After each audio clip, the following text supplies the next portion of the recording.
Blue Origin a le vent en poupe. Après la réussite parfaite de la première récupération d'un booster de New Glenn, l'entreprise peut se targuer de posséder un savoir-faire extrêmement rare. Seul son concurrent SpaceX en est également capable. Cela nous montre que Blue Origin a le niveau pour rivaliser avec les meilleurs, voire pour les surpasser. Un booster de New Glenn est considérablement plus grand que celui d'une Falcon 9. On a parfois déploré les temps de développement très longs de l'entreprise, y compris sur cette chaîne. Mais on sait dorénavant qu'il y a de la substance derrière toutes ces lenteurs. Quand Blue Origin nous présente un projet, ça prendra peut-être du temps, mais il a de bonnes chances de voir le jour. Et cela n'a pas échappé à la NASA.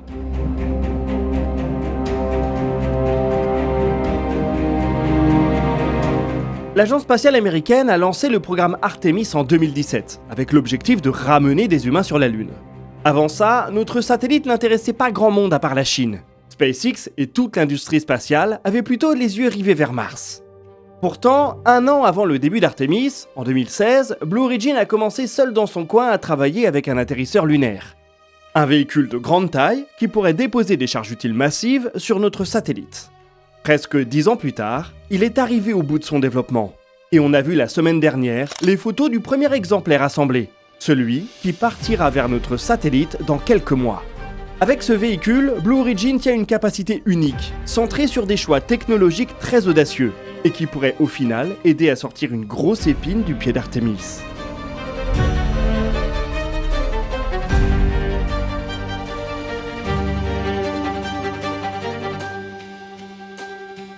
L'idée de placer la Lune au centre d'un effort d'accès à l'espace s'est ancrée assez tôt dans l'ADN de Blue Origin. L'entreprise a commencé à se concentrer sur la Lune avant même que la NASA ne s'y réintéresse. C'est ce qui explique la maturité du projet. Malgré une vitesse de développement qui laisse à désirer, Blue Origin est prêt à tester un atterrisseur lunaire lourd. Cela leur a pris 10 ans. Il nous a été présenté en 2019 et a pas mal évolué depuis cette époque. Si on met côte à côte la maquette de présentation de l'époque et le vaisseau qui va voler l'année prochaine, ils apparaissent très différents. Il y a tout de même quelques choix très marqués qu'on retrouve dans les deux architectures. Le plus surprenant à mon sens, c'est le choix des moteurs. Blue Moon Mark 1 va être propulsé par le BE-7, qui est un moteur à l'hydrogène.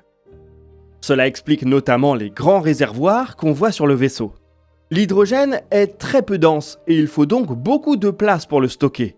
Il est également très volatile et cela va constituer un des gros défis de l'architecture. Une mission typique de Blue Moon Mark 1 durera au moins 2 semaines à la surface de la Lune, plus quelques jours de trajet. Autant de temps pendant lesquels les réservoirs cryogéniques vont s'évaporer. Il y a donc un véritable défi à relever sur la conservation des ergols. C'est probablement la raison pour laquelle sur le prototype, ils apparaissent recouverts d'un papier réfléchissant qui doit améliorer leur isolement thermique.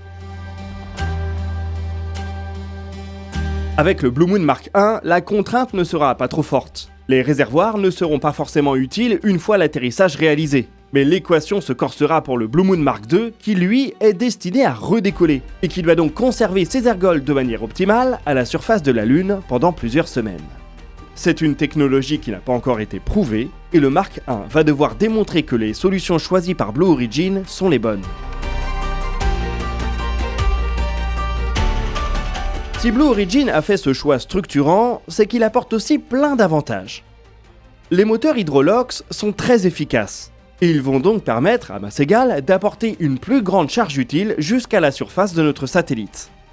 Dans sa première version, le Mark 1 vise 3 tonnes, 10 à 20 fois plus que les atterrisseurs légers de CLPS. L'hydrogène et l'oxygène, les deux ergols du moteur, offrent également un potentiel à long terme dans l'environnement lunaire. Ils peuvent être utilisés dans une pile à combustible pour obtenir de l'électricité, même au cours des longues nuits lunaires. Pour le premier prototype, le choix de la source électrique n'a pas encore été complètement divulgué. On a quand même un indice de taille. Aucun panneau solaire n'est visible sur le véhicule. Ces derniers pourraient être déroulants. On peut se référer à un commentaire de l'entreprise datant de 2023, annonçant qu'ils allaient hybrider les sources énergétiques du Mark 1. Solaire pour le jour, pile à combustible pour la nuit.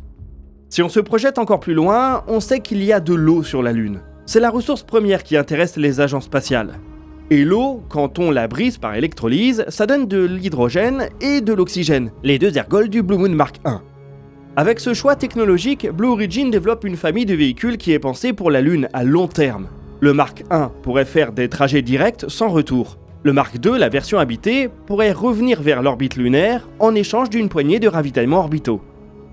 Il y aura peut-être une version plus évoluée qui pourrait se ravitailler sur la Lune sans nécessiter de nouveaux lancements terrestres, avant de repartir vers l'orbite. Deuxième capacité importante du véhicule, les atterrissages de précision. Le Blue Moon Mark I doit pouvoir se poser à moins de 100 mètres d'un point précis. C'est beaucoup plus fin que ce qui était possible à l'époque d'Apollo, et c'est en partie ce qui ouvre la route du pôle sud lunaire. Cette région de notre satellite alterne entre les pics de lumière éternelle et les cratères perpétuellement plongés dans le noir. Il ne faut pas se planter d'1 kilomètre lorsqu'on vise son site d'atterrissage, sous peine de se retrouver au fond d'un de ces cratères. Blue Origin va devoir faire la démonstration de cette capacité dès la première mission dans quelques mois. Cela se fera en toute autonomie. Pas d'équipage à bord, donc pas de possibilité de faire des corrections.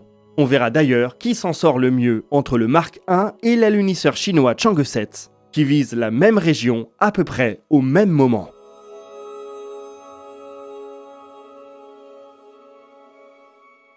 Au passage, on peut noter que l'atterrisseur chinois fait un peu plus de 3 tonnes. Il aurait pu tenir en entier en tant que charge utile d'un Mark I. Ça donne une idée des capacités de la bête.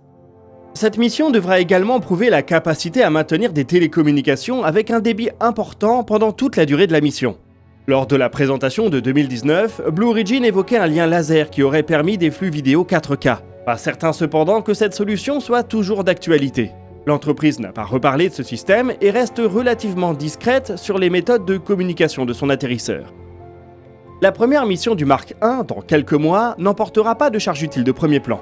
Il est essentiellement question de démontrer ses capacités pour ensuite pouvoir emporter des charges dans le cadre du programme CLPS. Une des missions que l'atterrisseur devrait endosser est le transport du rover Viper de la NASA. Celui-ci a été annulé et remis sur pied au cours des derniers mois. En septembre dernier, la NASA a officiellement accordé le contrat à Blue Origin pour un décollage sur New Glenn et un atterrissage avec le Blue Moon Mark I. Viper est un rover lunaire extrêmement ambitieux, et ce contrat démontre donc une certaine confiance de la part de la NASA.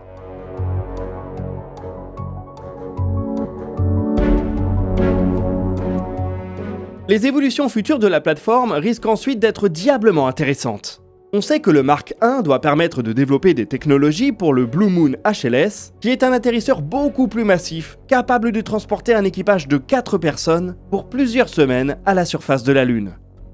Mais ce qui va nous intéresser encore plus, ce sont les versions intermédiaires qui pourraient arriver avant. On en avait discuté dans un dossier spécial membre. Blue Origin travaille en interne sur une sorte de Blue Moon Mark I+. Ce serait une version habitée du Mark I, qui resterait suffisamment légère pour ne pas trop altérer l'architecture. Les travaux qui ont été dévoilés sur la New Glenn 9x4, une version considérablement plus puissante de la fusée de l'entreprise, peuvent nous laisser imaginer une option en un seul lancement, avec un atterrisseur capable de poser près de 10 tonnes sur notre satellite. De quoi faire vivre et redécoller un petit équipage. Si on en croit les spécifications communiquées par Blue Origin, la New Glenn 9x4 peut envoyer presque 3 fois plus de charge utile en injection translunaire que la version 7x2 qui vole actuellement. Si on multiplie bêtement les capacités finales, ça veut dire qu'on pourrait imaginer un Blue Moon Mark I+ avec 9 tonnes de charge utile à la surface. L'équation finale est certainement un peu plus complexe, mais ça nous donne un ordre de grandeur. Une dizaine de tonnes, c'est exactement ce dont la NASA a besoin pour mener les premières missions habitées à la surface de la Lune. Si Blue Origin peut le faire sans ravitaillement orbital et avec un atterrisseur déjà largement développé, c'est un argument de poids face au Starship. L'obstacle principal sera le temps de développement. On sait que c'est souvent là que Blue Origin pêche. Certes, ils ont une fusée et un atterrisseur déjà prêts, qu'il suffit de mettre à l'échelle, mais cette opération est loin d'être anodine. Admettons que d'ici 6 mois, le Blue Moon Mark I ait fait ses preuves, et que la mission se soit bien passée, combien de temps pour développer la New Glenn 9x4 et le Blue Moon Mark I+? 2 ans? 5? 10? Et avant même de se poser toutes ces questions, il faut déjà réussir cette première mission. Blue Origin est sur une bonne dynamique, mais se poser sur la Lune reste incroyablement dur, et presque tous les nouveaux entrants ces dernières années se sont plantés.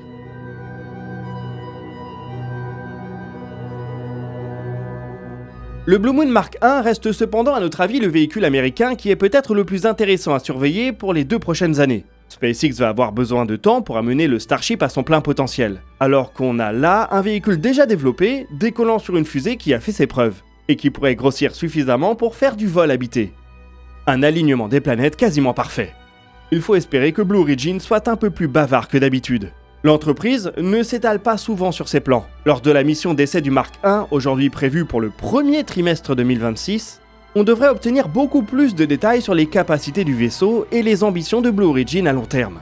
En cas de succès de la mission, ils tiendront peut-être le bon bout pour damer le pion à SpaceX et proposer un vaisseau plus simple pour Artemis 3.